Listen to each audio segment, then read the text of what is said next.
Well, my answer is no. Sweet. My answer is get out of my car.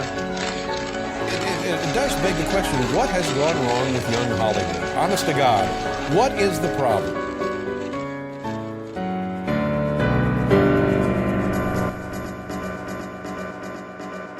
Juicy sweatsuits, doing lines in the restroom. All y'all dressed to impress who? 20-something trust. Hello and welcome back for another episode of Les Do You Remember This, where we look back on all the Hollywood stories of the early aughts, a time in history when America found out that with a trust fund, a sex tape, and a dream, you too could become a star. As always, I'm your host, Dara Lane. Last time, we discussed the storied history of Les Deux, a club that served as the backdrop to many celebrities' late-night escapades. For this was a time in history when stars had their last remaining vestiges of privacy. No Instagram stories, no Snapchat. The low-quality Sidekick cameras couldn't take a clear picture in a darkened club. And even if some fangirl who drove in from Long Beach took an incriminating picture of you with her digital camera she was wearing as a wristlet, there's no way she's not forgetting it on the bathroom's toilet paper dispenser by the end of the night. You just have to hope the next girl who goes into that bathroom stall and takes the camera doesn't find the picture of you blowing rails with Tara Reid in the VIP area. The biggest thing celebrities had to worry about was the walk from their blacked-out SUVs to the club's back door. If you could get through that gauntlet without flashing your Brazilian wax, then you were good to go. You could escape behind the heavy doors and in relative anonymity drink vodka Red Bulls till your eyeballs rolled back into your head. That is until your bodyguard has to put a pair of Ray-Ban Wayfarers on your face, hoist you up, and drag you out of the club back to the SUV like this is Weekend at Britney's. We only saw the before and after of these weeknight club hops, until one show opened the velvet rope and let us take a peek inside. Of course, I'm talking about The Hills on MTV. Les Deux was to The Hills as the Peach Pit was to 90210, Central Perk to Friends, The Pizza Place to Two Guys, a Girl, and a Pizza Place. It was where some of the most memorable moments of the series took place. Thanks in part to The Hills' success, the club managed to stay open throughout The Hills' series run, which is pretty outstanding for a Hollywood club, which always have extremely limited shelf lives. Another thing that has a limited shelf life? Reality TV show couples. Jessica Simpson and Nick Lachey, Ashley Simpson and Ryan Cabrera, Adrena Patridge and Ryan Cabrera. Whether they enter the show already in a relationship or they go on the show to find love, most reality show couples never make it work. The relationship is either for the cameras or ruined by the cameras. Other than Ice and Coco and a handful of bachelor and bachelorettes, only one notable couple has stood the test of time. The most unlikely couple. Heidi and Spencer. So with that, today we will be discussing the enduring love of one of television's most reviled couples, Speidi.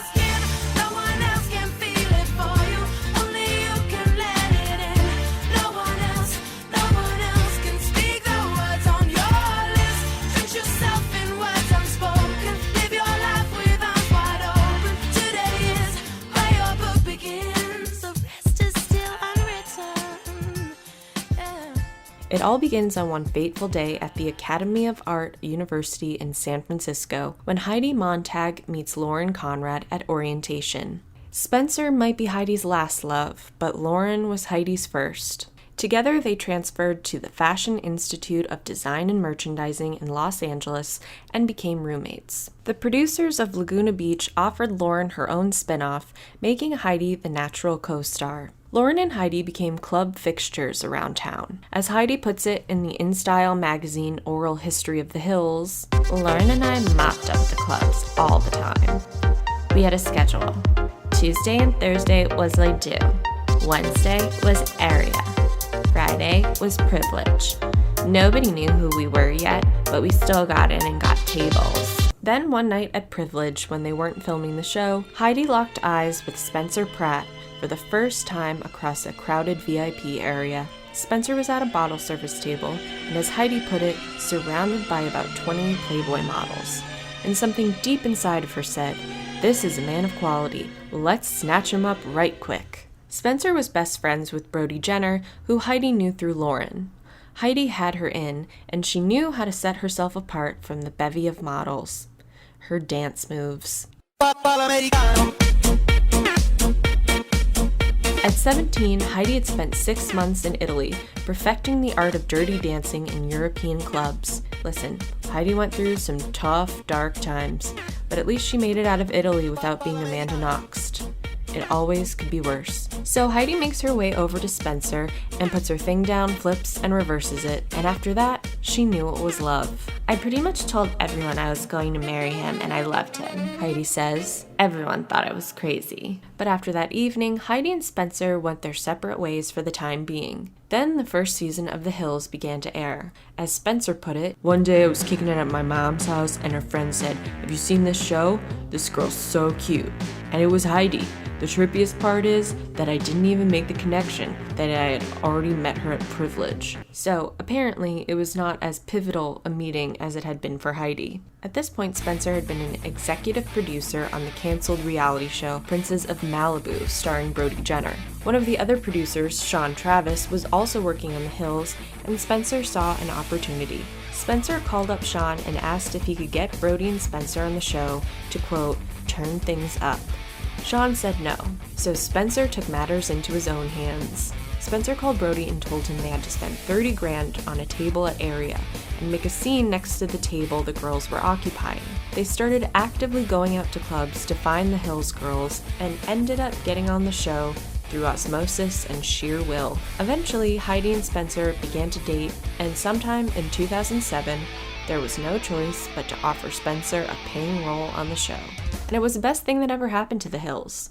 Season 1 was boring. Spencer made a good point in an interview with the Vice website Broadly, saying, "They just edited out everything cool these girls used to do. The editors made them into these little drone robots that said, doop doop, going to work at Bolt House, and I work at Teen Vogue, beep beep beep."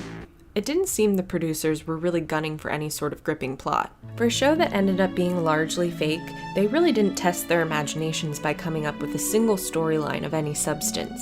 I suppose instead just hoping to make the show something strictly aspirational, which is hard to imagine. I know they're rich and beautiful and they go clubbing and meet hot guys and have internships at Teen Vogue, but they dress like mall rats, and Audrina couldn't learn how to do her eyeliner in 6 whole seasons. I suppose that's still aspirational to high school girls in Minneapolis, but LC, Heidi, Audrina, and Stacy the bartender weren't exactly the Sex and the City ladies of our generation. They needed something more.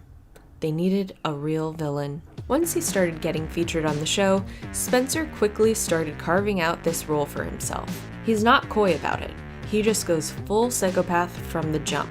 In one of their first episodes together, Spencer takes Heidi to his favorite restaurant, Don Antonio's. When Heidi brings up that Audrina said she and Spencer have been hanging out, Spencer calls Audrina crazy. Then the next day, he takes Audrina to Pinkberry, invites her to Don Antonio's, and brings her the same single roses wrapped in cellophane to her that he gave to Heidi. In hindsight, this lacks so much subtlety that it seems impossible that Heidi wasn't in on it. And she was. Heidi and Spencer used to brainstorm storylines for the two of them. It becomes most obvious that these two scamps were up to something in Season 2, Episode 2, called When You Least Expect It. Sometime after agreeing to spend the night in Spencer's fantasy suite, we are abruptly hit over the head with a worried-looking Heidi taking a pregnancy test by herself. She is, of course, not pregnant, but decides to use the scare as a test to see if Spencer really has any interest in dating her. In the car, Heidi tells Spencer that she took a pregnancy test, and like Ryan Seacrest teasing American Idol results, she just stops there and stares into his eyes like she's trying to make Clay Aiken squirm. After counting 10 Mississippis like they practiced, she says she's not pregnant. This was a simple yet genius throwaway plot point. Who among us didn't have a friend with a flair for the dramatics who insisted on taking Plan B if she was 20 minutes late taking her birth control pill because she didn't hear her cell phone alarm go off? Taking a pregnancy test after you're a day late and then telling all your friends and relations about it is a time-honored tradition of emotionally high-maintenance women. It was powerful to see it played out on screen. A false alarm pregnancy scare was just Spidey getting started. Spencer's bad behavior begins to escalate when in episode 4, Heidi and Spencer meet up for lunch in the middle of her workday at Bolt House. Heidi tells Spencer that her coworker Max told her that her outfit was inappropriate for work. Max was not a manager, but a production assistant, so basically nobody. Spencer does not like that some guy told Heidi how she should dress. And what an opportune time for Max to drop by Prana Cafe and right after this exchange. Spencer naturally confronts Max about what he did. And honestly, both men make good and bad points. Spencer tells Max not to comment on how Heidi dresses. Great point. This bro has no say in how Heidi dresses. Spencer could have just left it at that, but lost points when he added, because all of our friends like how she dresses. And also that she dresses cute, and Spencer personally likes how Heidi dresses. So kind of missing the point. One bro can't weigh in on how Heidi dresses because another bro has already made the executive decision that the way she dresses is A+. Max had no right to tell Heidi how to dress, though he did have a point that Heidi is very clearly wearing a bikini top under her dress, either as a bra or as a way to save time getting to her apartment pool when the day's over. Either way, the fight escalates. Max gives Spencer a sly shoulder-to-shoulder shove, and in return, Spencer gives him an actual shove. Then Spencer makes fun of Max's orange glasses, and Max calls him a tool. This really sets Spencer off, and he says, "You're really gonna call someone a tool in LA?" And Max says, "What are you talking about? I grew up in LA." Spencer, a Malibu boy, retorts, "I've never seen you around." Both men indirectly making a great suggestion that parents should take the time to weigh the pros and cons of raising their children in Los Angeles. Later in the episode, they kind of recreate Spencer and Heidi's first meeting at Privilege when Spencer's at a bottle service table surrounded by Playboy models. Heidi is supposed to be visiting her family in Crested Butte, Colorado, but conveniently misses her flight, allowing her to drop in on Spencer and Brody's boys' night. When Heidi gets to the club, a truly frightening woman, a co-worker of Heidi's named Kristen, tips Heidi off to what Spencer's up to. "He's with 2 whores." "Who?" Heidi says. "2 sluts." "Who?" "Some bimbos." Heidi gets mad at Spencer, and Lauren yells at him during a good old-fashioned early 2000s drunk dial. Spencer and Heidi eventually work it out, but of course, it's too little, too late for Lauren. Now, she hates Spencer. By episode 6, it's as if Heidi is in the middle of a love triangle with Lauren and Spencer. Lauren, of course, doesn't want Heidi to be with Spencer, and the girl honestly cares a little bit too much. It's very frustrating when your best friend doesn't listen to you about a guy you're sure is bad news, but the learning curve is realizing that you can't be a total pain in the ass about it unless you want to drive your friend away. Every young woman learns this lesson at some point. During season 2, Lauren doesn't really have any concrete reasons for hating Spencer other than how he treats Heidi. But the more motivating reason as to why she was vehemently against their relationship is probably a little more selfish. Either she didn't like how Spencer was taking Heidi away from her, or how he was giving Lauren's lowly sidekick major storylines of her very own. Or both. Spencer said in the Broadly interview that off camera, Lauren would be very jealous and possessive of Heidi, saying on one Valentine's Day, the 2 women got into a fight because at 3 a.m., Heidi wanted to leave the club area to be with Spencer. Heidi said in the same interview that she got the impression that Lauren felt that it was her show and if Heidi didn't want to play by her rules, she could go. Either way, the end of the season culminates with the most awkward scene where Heidi tells Lauren she's moving out of their apartment and in with Spencer. Lauren's reaction is totally petty. So petty you should dress this broad up like Tank Girl because she is Lori petty. You kind of feel bad for Heidi because she just has these 2 controlling personalities pulling her in either direction, and you're just like, Heidi, the little girl from Crested Butte, Colorado with bigger dreams than the snow-capped mountains could afford her. Little Heidi, what do you want? I guess just Spencer. Juicy sweatsuits, doing lines in the restroom. All y'all dressed to impress. Crispy chicken atop mashed potatoes and collard greens. Just kidding. This isn't a Blue Apron ad. Please don't skip forward. This is actually just me letting you know that Late Do You Remember This is late doing a giveaway. Just go to the show's Instagram at Late Do You Remember This to find out how to enter. In honor of Spencer and Heidi, we're giving away a totally LA spiritually themed prize, including an official Spencer Pratt crystal kit, some sage, cause girl, you know you gotta clean them crystals, and a celebrity themed tarot deck by Faye Orlove. So hit up the Instagram and enter today. Entries close on September 25th. Now back to the show. When The Hills returns for its third season, it quickly becomes clear that there's new, fresh drama afoot. We learn that over the hiatus, it has leaked to the press that Lauren has a sex tape with her ex, Jason Waller. This is when the show has to begin willfully ignoring the fourth wall. Lauren accuses Spencer of starting a rumor that she had a sex tape, but she's not actually mad that Spencer was starting a game of telephone with some acquaintances he bumped into at Mr. Chow's. She is mad that he picked up the telephone, hit up the tabloid he had on speed dial, and told them that Lauren had a sex tape. Back when someone even suggesting you had a sex tape was one of the most grievous things one human being could do to another. I'd even go so far as to say that the storyline doesn't age well. Watching it back, it feels like something so tame to start a personal vendetta over, with the cast riding out the ramifications of it over a whole season.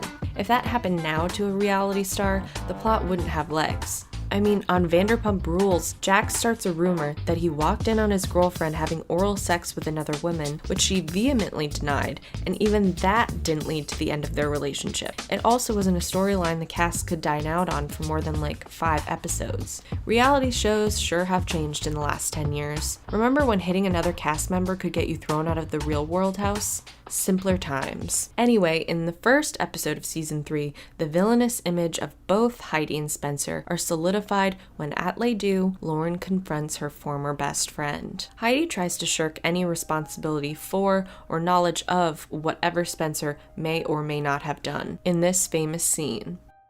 You know why I'm mad at you? Why, Lauren? You know why I'm mad at you. Why? You know what Why? you did. What did I do? You know what did you did. I do? You started a sick little rumor about me.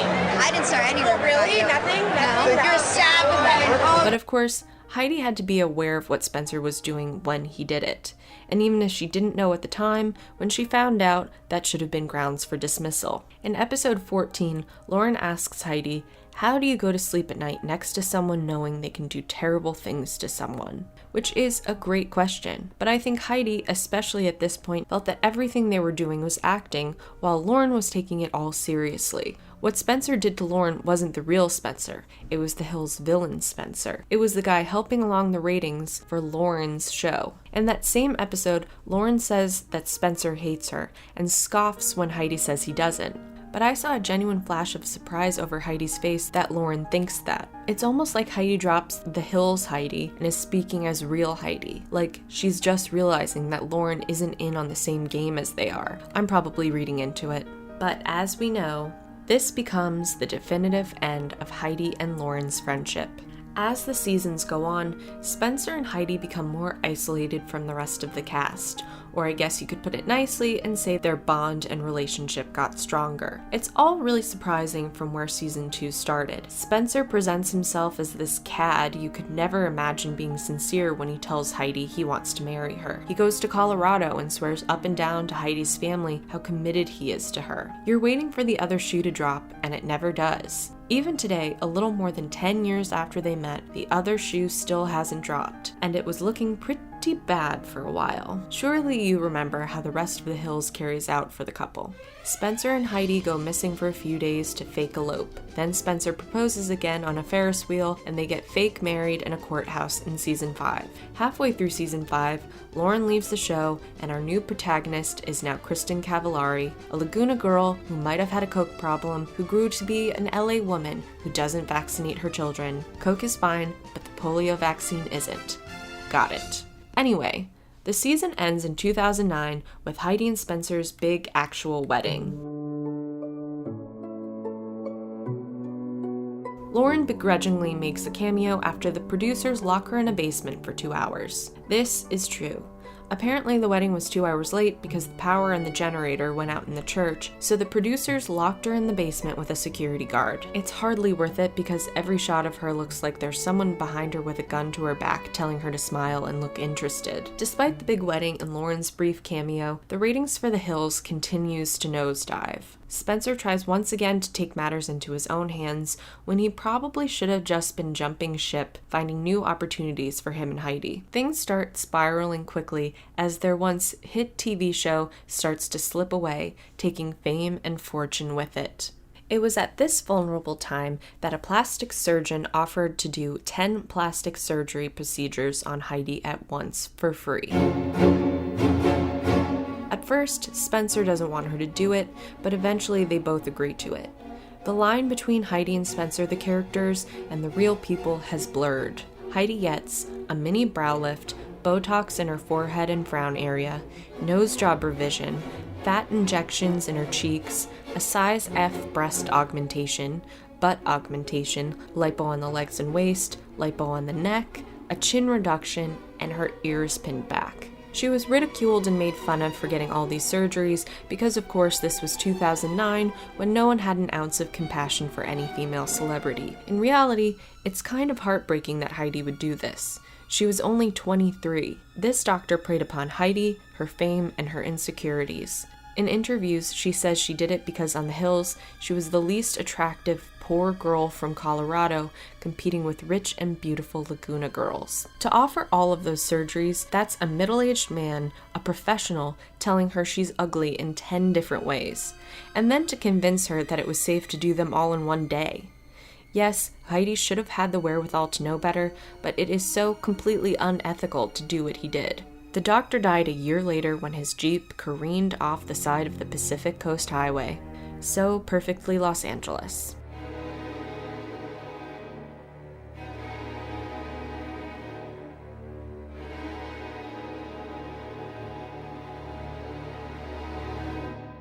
After Heidi got out of surgery, she was in excruciating pain, as you might imagine. None of her pain meds were helping, so Spencer researched holistic methods of pain relief and stumbled upon crystal healing. He bought a $15,000 chunk of Sugilite and had Heidi hold it. When she did, she said that her pain went away, so they started investing more and more in crystals. Listen, I get it.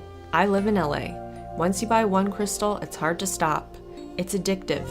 Crystals are the crystal meth of the metaphysical world. Heidi barely had time for the swelling to go down before it was time to start shooting the 6th season of The Hills. Heidi reveals her new face to her mother and sister Holly, who obviously are appalled and worried at just what the hell is going on with this girl. Then her stepdad tries to make her feel better by saying something like, "No, it's great, your face is so angular now, like it's frozen.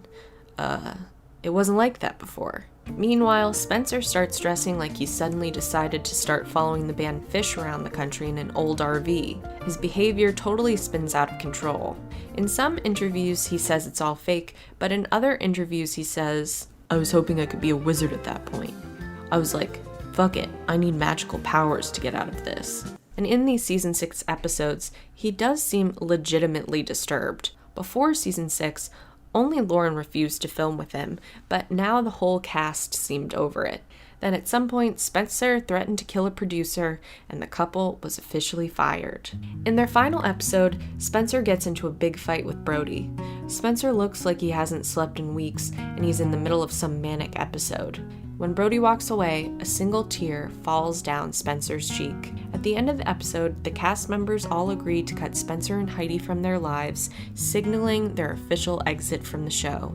In 2010, the couple files for divorce. Everyone thinks, finally, obviously this relationship was the scam we always imagined. But 2 months later, Spencer says that the divorce, not the marriage, was the publicity stunt. He told Life in Style, "The divorce was real. Just the idea behind it was different than most people's.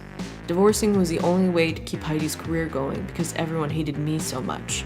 But that didn't help Heidi any, and they never ended up getting divorced. By now, the couple has hit rock bottom. The Hills got canceled at the end of the 6th season, and with it, a potential Spidey spinoff was scrapped too. They'd handled their money very poorly, buying hundreds of thousands of dollars worth of crystals and investing millions into Heidi's failed music career. Heidi and Spencer flee Los Angeles and go to Costa Rica. They had intended on buying a house there until they realized that housing prices there are pretty comparable to the ones in the US. So instead of just coming home, they stay at the Costa Rican Ritz-Carlton for 6 months, ordering room service for them and their 4 dogs for every meal. After they finally ran out of money, they returned to California and moved into Spencer's dad's Santa Barbara vacation home, rent-free. You know, rock bottom. They ended up staying there for 6 years. They did a few stints on reality shows, including I'm a Celebrity, Get Me Out of Here, Celebrity Big Brother, and Marriage Boot Camp. But other than that, they kept to themselves. Just like in those final few seasons of The Hills, Heidi and Spencer had mostly shut out everyone else and only spent time with each other. Over 10 years later, Heidi and Spencer have beaten the odds in ways that seems unfathomable. Chris Pratt and Anna Faris couldn't make it work, but Spidey could. What a world. Their Instagram stories are actually pretty endearing. At this point, I'm rooting for them. They seem to have learned how to be a real adult couple. They've learned how to manage their finances. Heidi is pregnant and Spencer raises hummingbirds. And they've mostly kept themselves out of Hollywood, the city that both made them and broke them. That is until earlier this year, when Heidi and Spencer finally moved back to Los Angeles to raise their child. In season 5 of The Hills, during Heidi's bridal shower, somebody asks her how many kids she wants. She says she wants 4 kids, all boys, because she wants to be the queen of the house without any little princesses rivaling her. I certainly can't imagine 4 little Spencers terrorizing the greater Los Angeles area, but we all better start doomsday prepping. Heidi is due any day now, so the first of the Spidey spawn will soon be on the loose.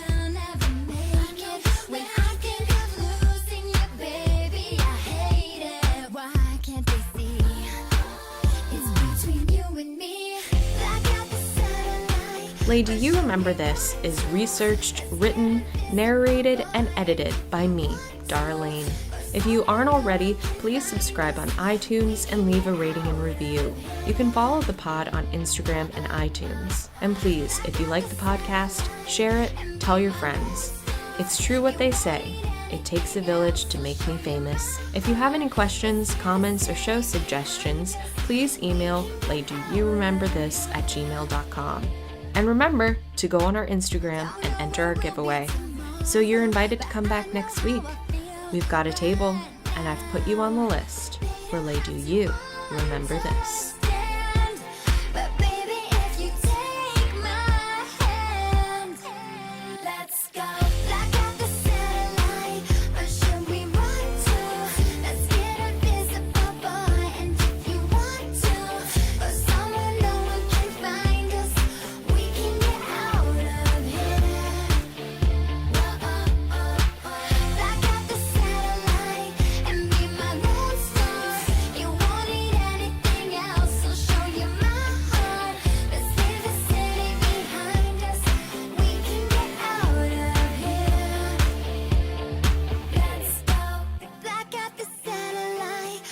Should we run to?